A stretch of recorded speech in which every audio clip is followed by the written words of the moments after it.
The car behind me is a 91 Trans Am that I recently became reunited with. It was my car back in high school. If you want to hear the story about how I found it again, you can check out episode 58 of my podcast. And it's got a blown transmission mount, so we're going to fix it today. The tools you will need for this project: a socket wrench, 15mm socket, 13mm socket, 2 jack stands, at least 1 hydraulic lift, 2 preferably if you have them, and of course, the replacement transmission mount.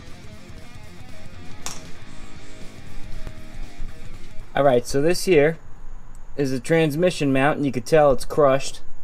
You're going to need a 15mm to get this bracket out. It's got 5 nuts, 2 on this side, 1 in the middle that's actually holding the mount on, and then 2 on the other side.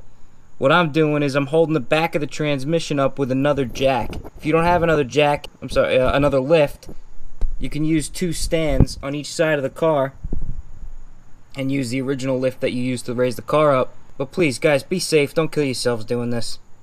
I recommend for this job lifting both sides of the car to keep it even, because again, we're going to be loosening the rear of the transmission here, and you don't want anything to go out of whack. It'll be easier to line it back up.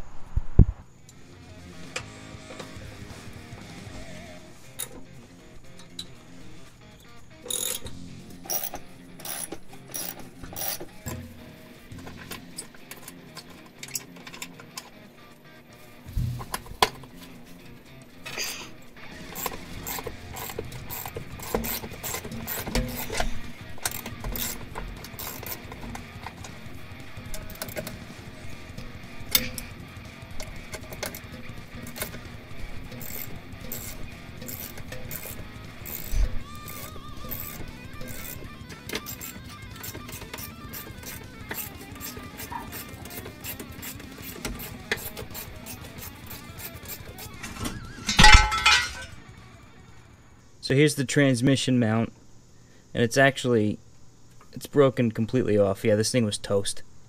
And the bracket is being held on by 2 13mm.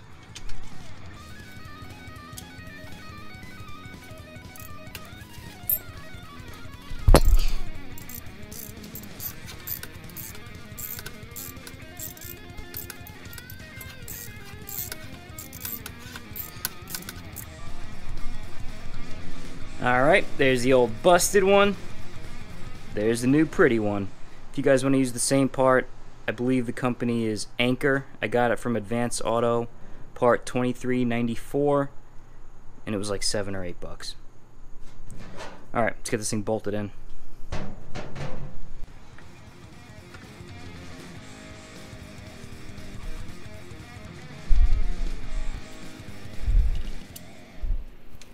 So what I'm going to do is really just hand tighten the 13mm back onto the bracket. I'm going to keep it a little loose and kind of get the bracket that goes this way lined up, just to make sure that, if I make it too tight, I might have to loosen it to make sure everything lines up properly. See how this can move really back and forth a little bit?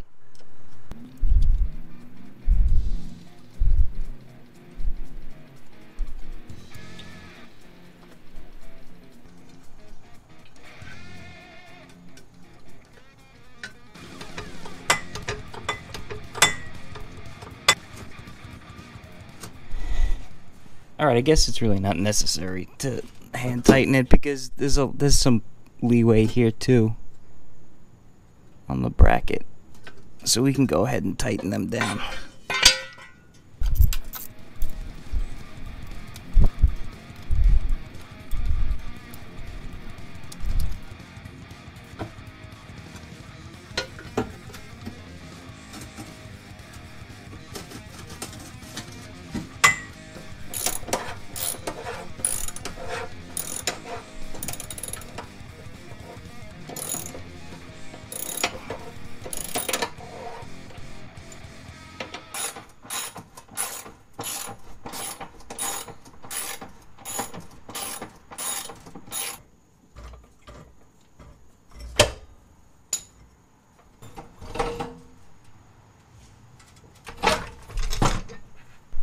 Alright, so that really wasn't too bad. I suggest if you have a third or second generation F-body, you should get used to doing this job. This is actually the third time I've done this on this car. I did it twice back in high school when I first owned it, and then of course now. Unfortunately, it's a very common thing to happen on these cars. I think it's partially due to the aftermarket parts kind of being crappy.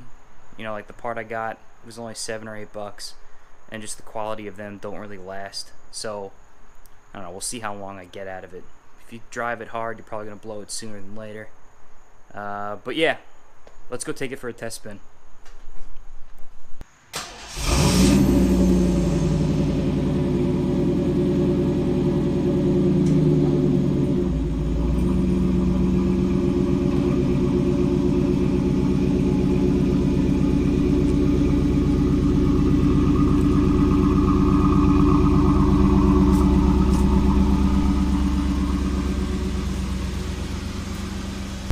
Alright, so we're just going to take it for a spin around my neighborhood.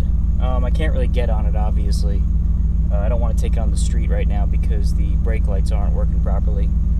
But this is really something that you'd only feel during hard shifts. You'll feel a loud, powerful knock. At low speeds, you're really not going to feel it between shifts.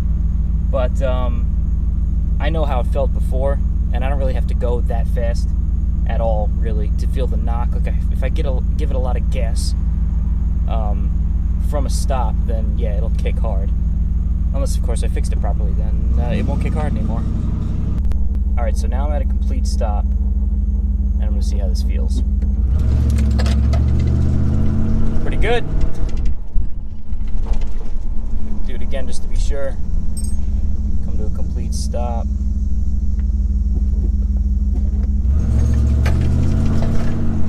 Good, guys. Good.